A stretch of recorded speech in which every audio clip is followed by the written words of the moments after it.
거리에 이렇게 나가보면 수많은 자동차들이 막 도로를 이렇게 질주를 하는 것을 봅니다. 자동차가 달리지만은 사실 그 자동차 안에 운전하는 사람이 반드시 있음을 우리는 알게 되지요. 마찬가지로 이 땅에 수많은 사람들이 움직이고 활동하는 것을 이런 것들은 우리 인간들이 막 자신이 다 이렇게 알아서 하는 것 같지만 사실은 인간을 만드신 하나님이 사람을 창조하시고 창조주 하나님께서 하나님 주권 속에서 움직이고 있다는 사실을 우리는 알아야 합니다. 오늘 본문 25장에서는 베스도가 바울을 재판하는 과정을 기록한 말씀인데 이 재판을 통해서 하나님께서 확실히 하신다. 하나님이 일하신다. 하나님이 다 하신다고 하는 사실을 우리가 알게 됩니다. 다시 한번 받아서 하십시다. 하나님이 다 하신다. 자, 그럼 오늘 본문 1절을 보시도록 하겠습니다. 같이 봅니다. 베스도가 부임한 지 3일 후에 가이사라에서 예루살렘으로 올라가니 다시 한번 봅니다. 같이 읽자고 하는데도 안 읽으신 분은 뭐 하시는 분이신가 모르겠어요. 같이 봅니다. 베스도가 부임한 지 3일 후에 가이사라에서 예루살렘으로 올라가니 네, 1절 말씀을 보면 베스도가 이제 벨리스 총독에서 베스도가 체인지가 됐어요. 부임을 한 지 며칠 됐다고요?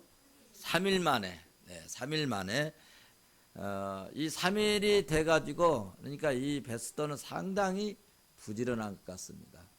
이 부지런한 기관장들은요, 이 부임하면 지역을 다 돌아봅니다. 경찰서장도 서장님도 부임하면요, 이렇게 교회들을 돌아보는 교회들이 있고 또 구청장님도 이렇게 부임하면은 기관을 돌아봅니다. 간내를 순시를 하는 거죠. 근데 이 베스도도 부임한 지 이 3일 됐으니까 아직 업무 파악도 안 됐을 거예요. 그런데도 불구하고 예루살렘을 방문했다는 것입니다. 우리가 지난주에 24장에서 벨리스가 재판했던 기록을 보았죠. 그런데 오늘 베스도가 바울을 재판했던 기록의 말씀인데 24장과 25장의 이 차이는 몇 년이냐 하면은 2년의 시간이, 우리는 일주일 만에 이게 지금 24장과 25장을 뛰어가는데 이 24장과 25장 사이의 기간이 몇 년이라고요? 2년의 세월이 흘렸음을 우리는 알아야 합니다. 2년 동안 재판을 했는데 아무런 결론이 나지 않았어요. 그러니까 바울은 요즘 말로 미결수라고 그러거든요. 아직 재판이 끝나지 않는 이런 대기자, 이런 대기자를 미결수라고 그러는데 우리나라는 재판이 딱 끝나면은 이제 어디로 가냐면 교도소로 가요. 재판이 끝나기 전에는 어디가 있죠? 구치소에 있는 거예요. 그래서 이제 검찰에 잡혀가지고 재판받고 막 이제 뭐 그럴 때는 안양 교도소로 갑니다. 서울 이 근방에. 그리고 이제 거기서 재판이 끝나면 수원 교도소로 가는 거예요. 그런데 이 바울이 이제 재판이 끝나지 않아서 미결수로 2년 동안 감옥에 있었습니다. 2년 동안 벨리스 총독에게 베스트 총독으로 재판장만 바뀌어지는 거예요, 따지면. 그런데 재판장은 바뀌어졌는데 바울이 재판받는 그 상황이나 그런 어떤 분위기 이런 것들이 전혀 변화되지 않았습니다. 다시 말해서 바울을 고소했던 사람들, 바울을 죽이려고 했던 그런 분위기가 2년이 지났으니까 이제 포기하자 뭐 이럴 만도 하잖아요. 그런데 그런 분위기가 전혀 바뀌어지지 않았다. 바울 나오기만 하면 죽여버리자. 어떻게 하든지 저 녀석은 사형시켜야 된다. 이런 생각이 2년 전이나 지금이나 변함이 없었다는 이야기입니다. 본문 말씀을 계속해서 읽어보시면 베스도는 부임한 지 3일 만에 예루살렘을 방문했고 예루살렘에서 이제 종교 지도자들을 이렇게 만났습니다. 유대 이 종교 지도자들은 이제 바울의 고소를 상정해서 그를 예루살렘으로 이렇게 보내주기를 부탁합니다. 보통 이제 이렇게 기관장님이 뭐 저희 교회에 오시잖아요. 그러면 가시면서 하시는 말씀이 뭐 도움 드릴 만한 게 없을까요? 뭐 그런 인사 그냥 A차 그런 얘기를 해요. 그러면은 뭐 우리 교회 저 같은 경우도 이거 우리 뭐죠?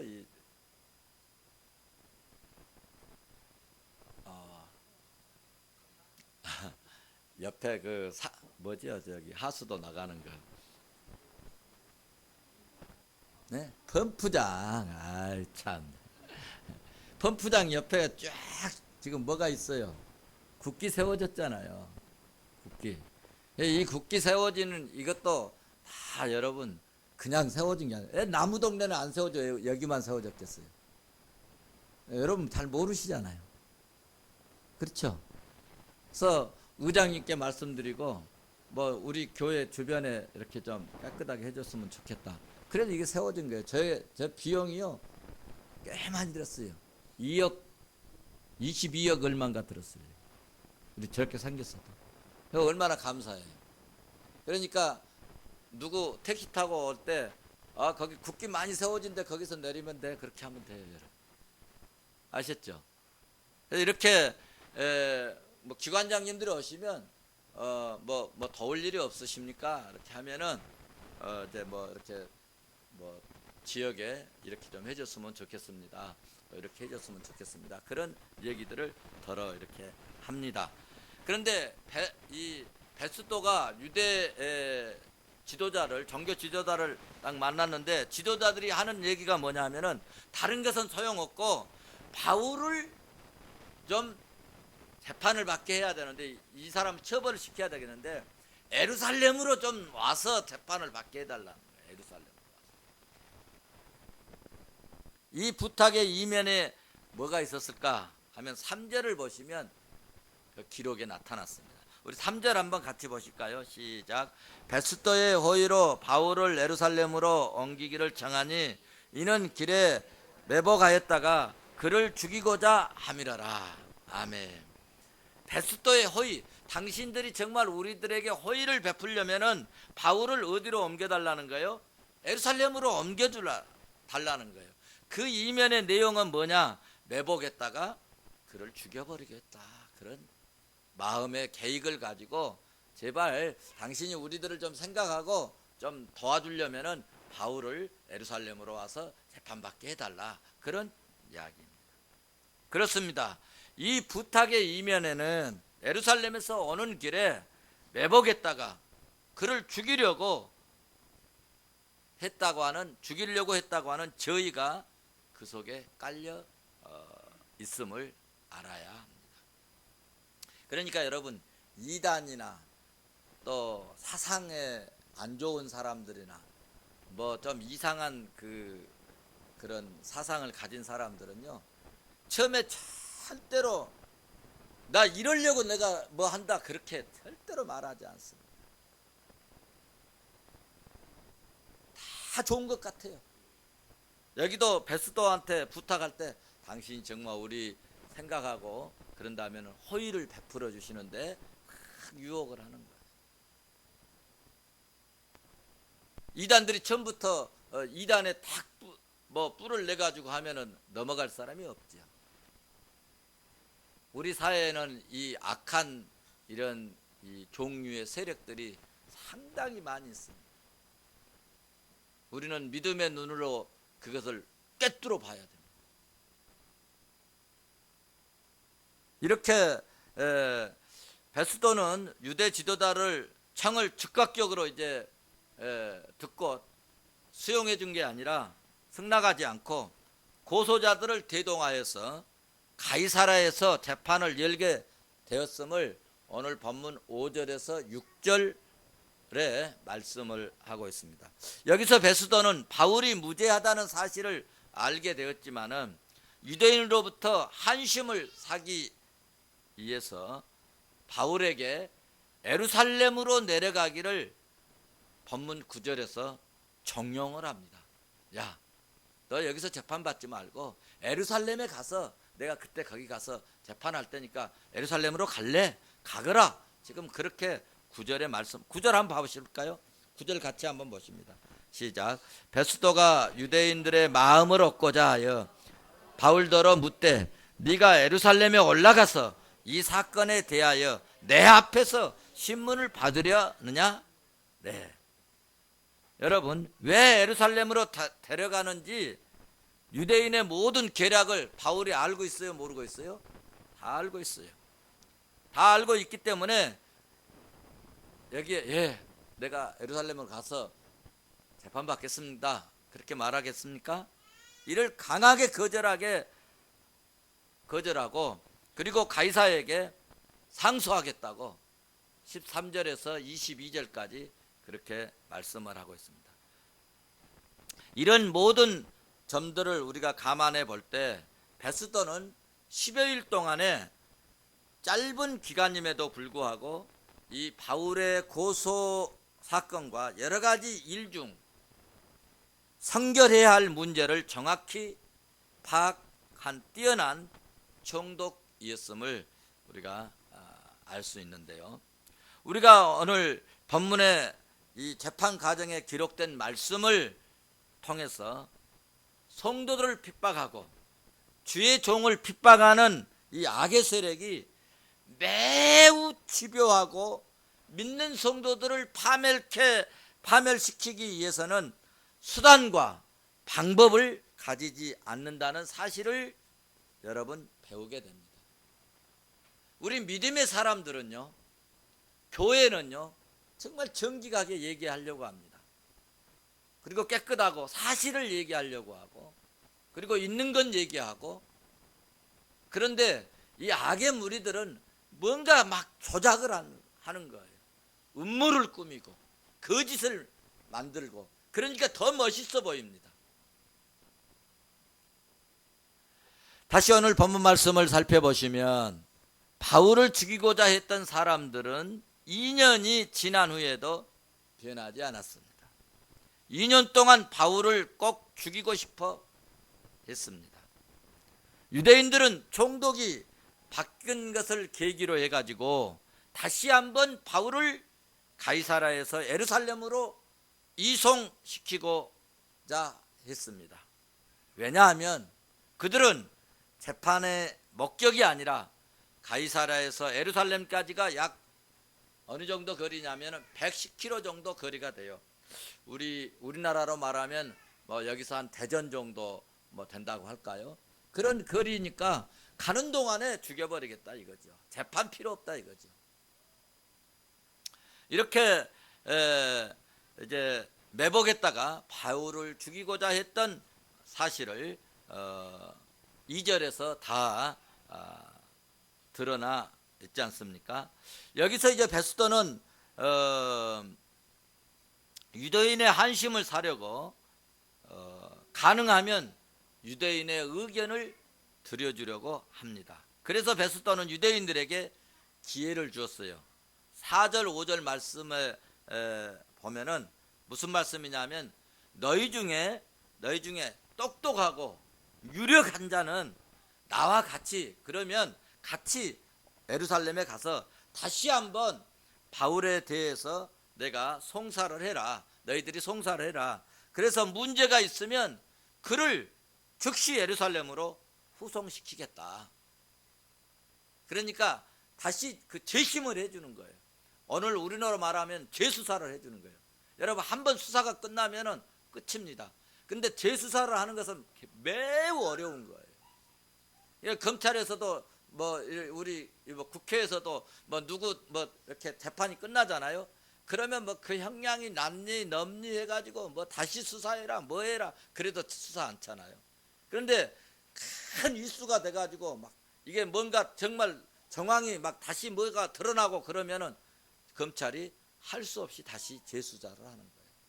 그와 같이 이 재수사가 쉽지 않은데 너희들이 똑똑하고 유력한 자들이 좀 와가지고 뭔가 좀 얘기를 하면 그때 송사를 하면 내가 살펴서 뭐 좀 거리만 좀 나오면 잡아가지고 너희들 말대로 예루살렘으로 보내주겠다 이렇게 얘기를 하는 것입니다.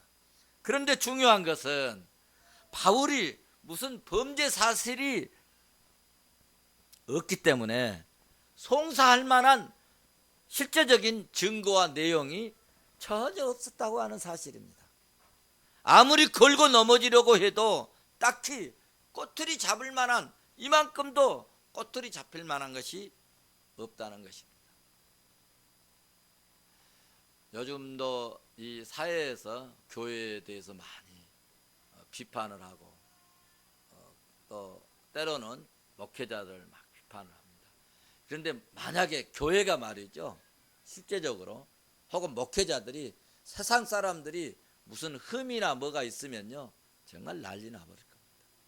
그래도 믿음 지키고 그래도 정직하게 해보려고 하고 그래도 바르게 하려고 하기 때문에 이만큼이라도 지탱하고 견디고 유지하게 된 줄로 믿습니다. 만약에 말이죠 교회 목회자들이 사회 무슨 국회의원들처럼 뭔 짓을 해보세요. 그러면 어떻겠습니까? 난리 뒤집어져 버릴 겁니다. 그런데 뭐 꼬투리 조금만 잡혀도 말만 하나 잘못해도 뭐 이러쿵저러쿵 하고 야단이 아니잖아요. 그런데 바울 사도는 아무리 걸고 넘어지려고 해도 딱히 잡힐 만한 꼬투리가 없었다는 것이죠. 본문 6절 말씀을 봐보셨어요. 재판장에게 바울이 나왔어요. 7절에서 바울이 말합니다. 그가 나오매 예루살렘에서 내려온 유대인들이 둘러서서 여러 가지 중대한 사건으로 고발하되 능히 증거를 대지 못한지라. 말만 죽이라 하고 말만 저 사람 뭐 죽여야 된다 하고 뭐 그러지 능히 뭐를 대지 못했다? 증거를 대지 못한지라. 그렇습니다.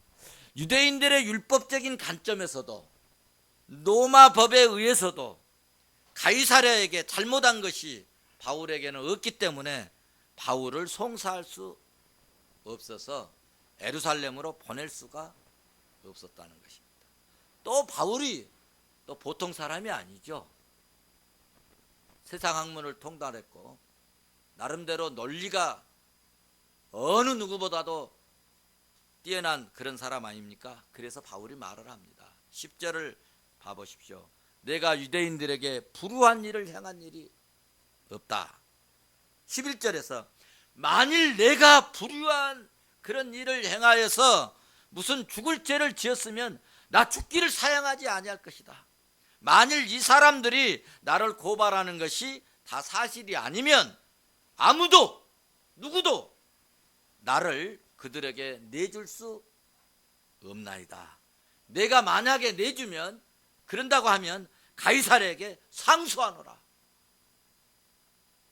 무슨 말씀입니까? 바울이 당당하게 말을 합니다. 내가 유대인들에게 무슨 불의한 일을 행한 것이 없다는 것입니다. 만약에 내가 불의한 일을 행한 것이 있다면 깨끗이 죽겠다. 너희들 손에 죽겠다.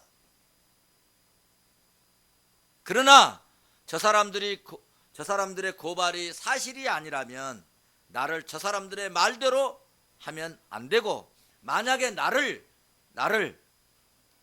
예루살렘으로 만약에 보내겠다면 나도 가만히 있을 수 없지. 가이사랴에게 상수한다.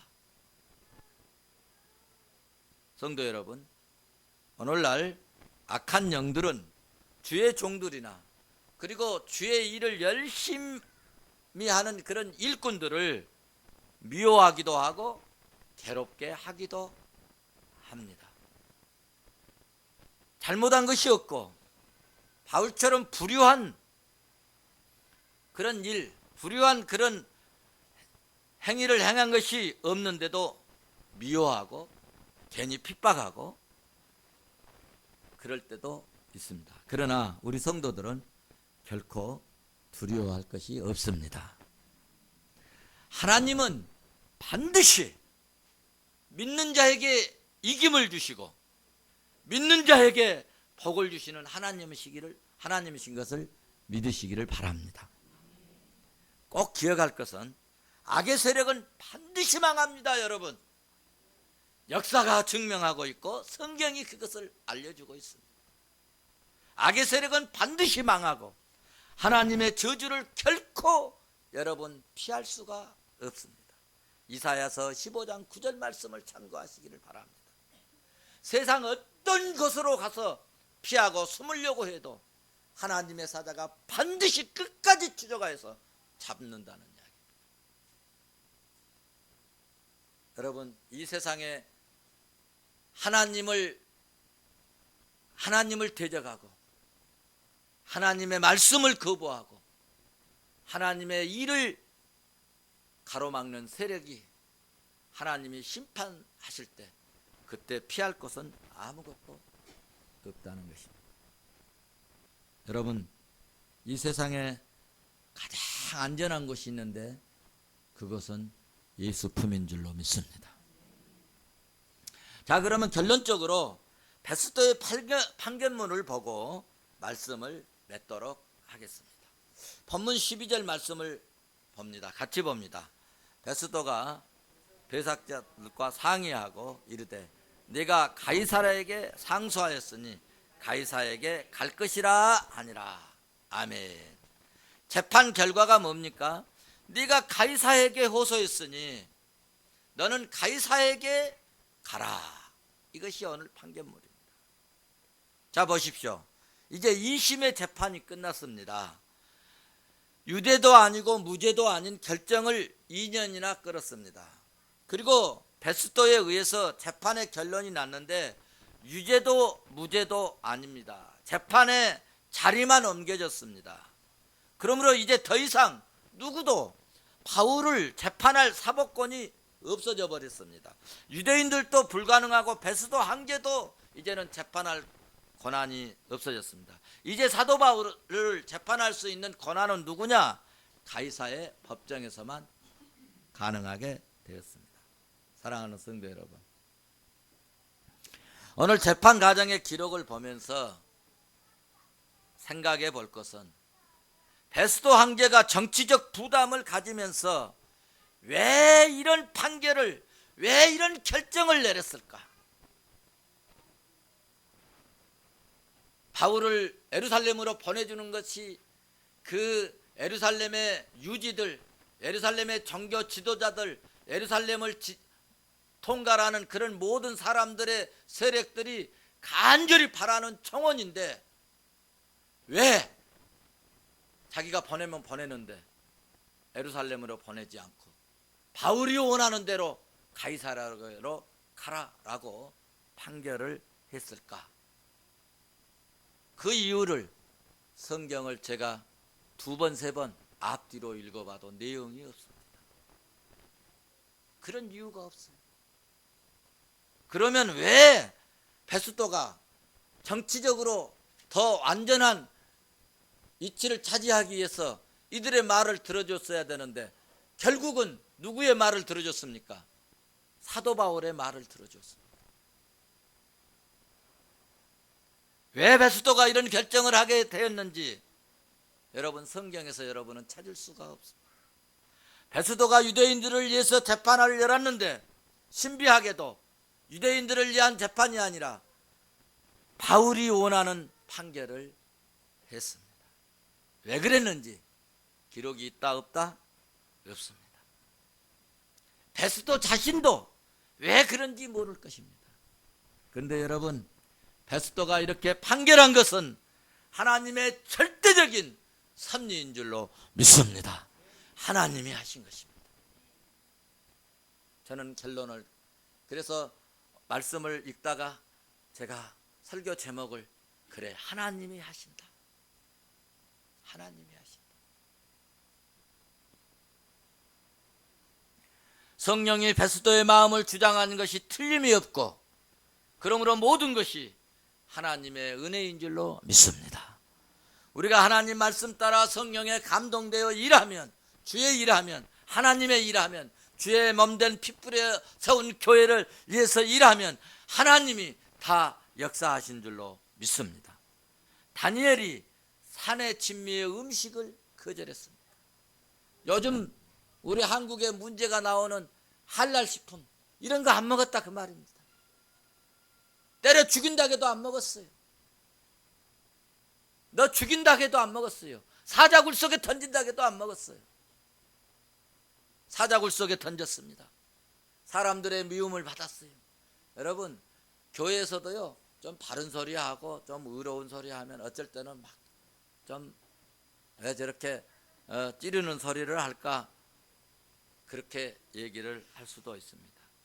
그래서 사람들의 미움을 받을 수도 있지만, 그래서 오늘 다니엘도 사람들의 미움을 받았지만, 그래서 굶주린 사자 굴 속에 던져졌지만 한 마리의 사자도 입을 벌려서 다니엘을 삼키지 못하였습니다. 누가 그랬습니까? 하나님이 그렇게 하신 것입니다. 베드로가 성전 미문에 앉아있는 구걸하는 안진뱅이에게 내게 은과 금은 없거니와 내게 있는 것으로 내게 주는 일꾼 나사렛 예수의 이름으로 일어나라 할 때 발목에 힘을 얻고 걷기도 하고 뛰기도 해서 성전에 들어가서 찬송하는 일이 일어났습니다. 누가 했습니까? 하나님이 하셨습니다. 여러분, 요셉이 애굽에 들어가서 국무총리가 되었습니다. 자신이 되었습니까? 하나님이 시켜주신 줄로 믿습니다. 이스라엘 백성들이 430년 동안 종살이하다가 거기에서 출애굽할 수 있는 기적의 역사를 어떻게 만들어냈겠습니까? 모세가 했습니까? 하나님이 하신 줄로 믿습니다. 여러분, 제가 목사 된 것도요, 하나님이 하셨어요. 저는요, 원래 교회 다니는 것, 제가 목사 될 내 생각으로는 상상도 꿈도 꾸지 않았어요. 그런데 하나님이 하셨어요. 하나님이 하셨어요.